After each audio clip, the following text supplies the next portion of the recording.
잠언 24장. 악인들을 부러워하지 마라. 그들의 친구가 될 생각을 하지 마라. 악인들은 늘 범죄만 생각하고 그 입술은 문제 일으킬 궁리만 한다. 지혜로 인해 집이 세워지고 슬기를 통해 집이 견고해진다. 지식을 통하여 그 방에는 온갖 귀하고 아름다운 보물들이 채워진다. 지혜로운 사람이 힘센 자보다 낫고 지식 있는 사람이 무사보다 낫다. 전략을 세우고 전쟁하라. 전략가들이 많아야 승리를 얻는다.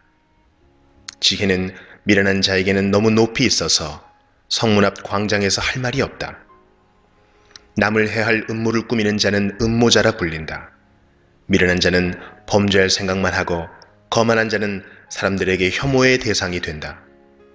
어려움을 당하여 낙담하는 것은 너의 연약함을 드러내는 것이다. 억울하게 사형장으로 끌려가는 자를 건져주고 처형장으로 잡혀가는 자를 구해주어라. 네가 아무것도 알지 못했다 할지라도 마음을 재는 분이 그것을 알지 못하시랴. 내 인생을 인도하시는 분이 알지 못하시랴. 그분께서 각 사람이 행한 대로 갚으실 것이다. 내 아들아, 꿀은 몸에 좋으니 꿀을 먹어라. 꿀은 내 입에 달 것이다. 그리고 지혜가 내 영혼에 달다는 것도 알아라. 지혜를 찾으면 내 앞길이 열리고 네 소망이 꺾이지 않을 것이다.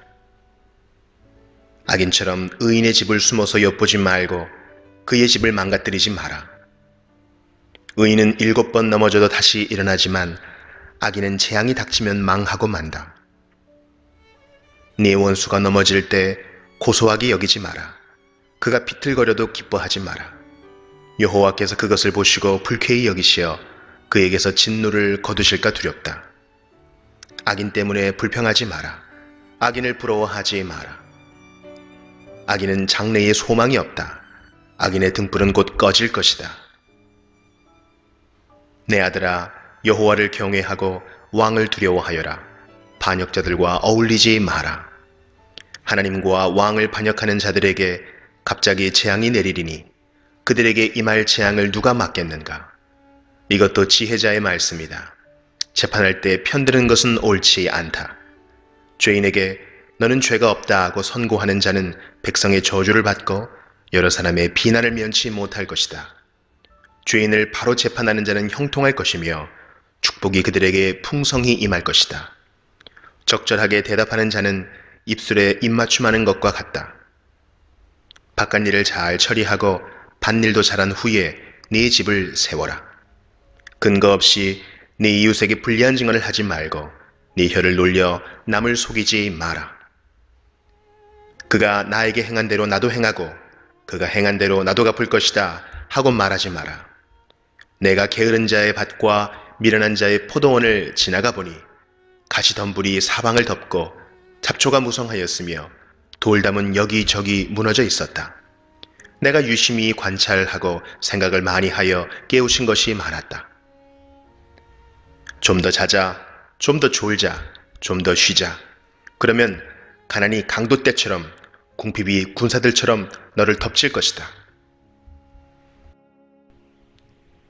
잠언 25장.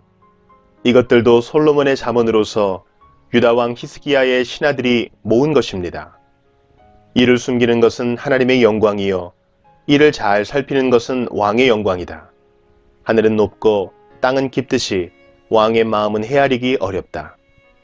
은에서 찌꺼기를 없애라.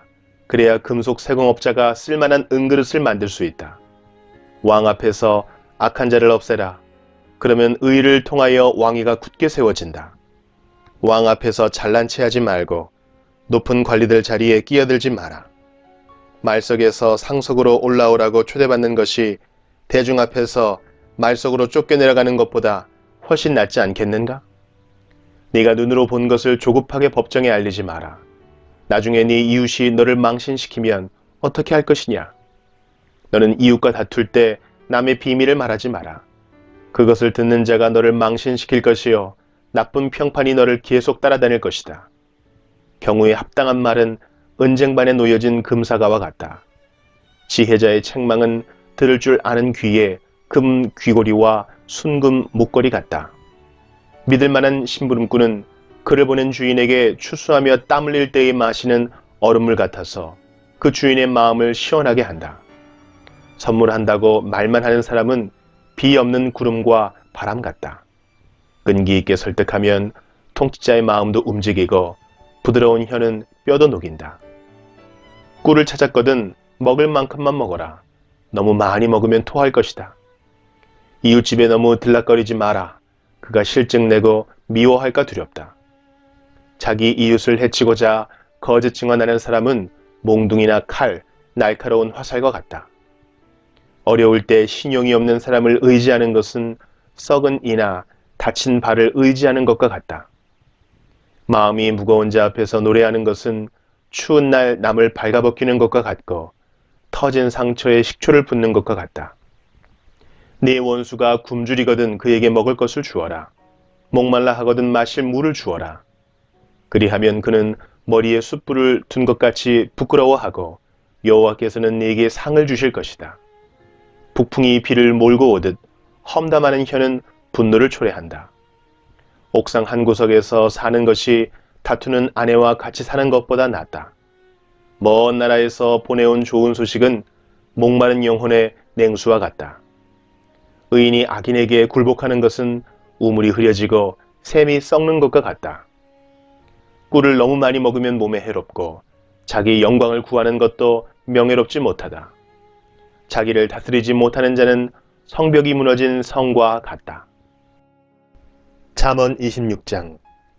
여름에 오는 눈이나 추수 때의 비처럼 어리석은 자에게 영예는 적절하지 않다.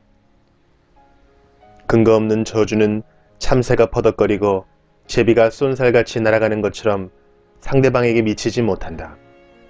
말에게는 채찍을, 나귀에게는 재갈을, 어리석은 자의 등에는 몽둥이를 휘둘러야 한다. 어리석은 자의 어리석음을 따라 대답하지 마라. 그렇지 않으면 너도 그와 같이 될 것이다. 어리석은 자에게는 그의 어리석음에 따라 대답하여라. 스스로 지혜로운 채 할까 두렵다. 어리석은 자를 시켜 편지를 전하는 것은 자기 발을 자르고 극약을 마시는 것과 같다. 어리석은 자들이 잠언을 말하는 것은 다리 저는 사람의 다리와 같다. 어리석은 자에게 영예를 주는 것은 마치 물매에 돌을 매다는 것과 같다. 어리석은 자들이 잠언을 말하는 것은 술 취한 자가 가시나무를 휘두르는 격이다. 미련한 자나 지나가는 자를 품꾼으로 부리는 자는 활을 마구 쏘는 궁수와 같다. 개가 그 토한 것을 다시 먹듯 어리석은 자는 자기 미련을 되풀이한다. 스스로 지혜로운 체하는 사람을 보았는가? 차라리 그보다는 미련한 자에게 희망이 있다. 게으른 자는 사나운 사자가 길에 있으니 가지 않겠다고 말한다. 문짝이 돌조기를 따라 돌듯 게으름뱅이는 침대에서만 뒹군다. 게으른 자는 자기 손을 밥그릇에 갖다 대고도 입에 넣을 생각을 안 한다. 게으른 자는 나는 슬기롭게 대답을 전하는 7명보다 낫다라고 스스로 생각한다. 자기와 상관도 없는 다툼에 참견하는 행위는 개의 귀를 잡아당기는 사람과 같다. 횃불을 던지고 독이 묻은 화살을 쏘아대는 미친 사람과 같이 지혜 없는 사람은 자기 이웃을 속이고도 그저 장난삼아 했을 뿐이야 라고 말한다. 나무가 없으면 불이 꺼지듯 험담꾼이 없으면 다툼도 그친다. 숯불에 숯을 더하고 불에 나무를 더하듯 싸움꾼은 싸움에 부채질만 한다. 고자질은 맛난 음식과 같아서 배속 깊이 내려간다. 마음은 악하면서 입술만 부드러운 사람은 유약을 바른 토기와 같다. 악의를 품은 사람은 입술로는 그럴싸하게 말하지만 마음에는 독을 품고 있다. 그런 자가 듣기 좋은 말을 할지라도 믿지 마라. 7가지 혐오스러운 것들이 그 마음에 들어있다.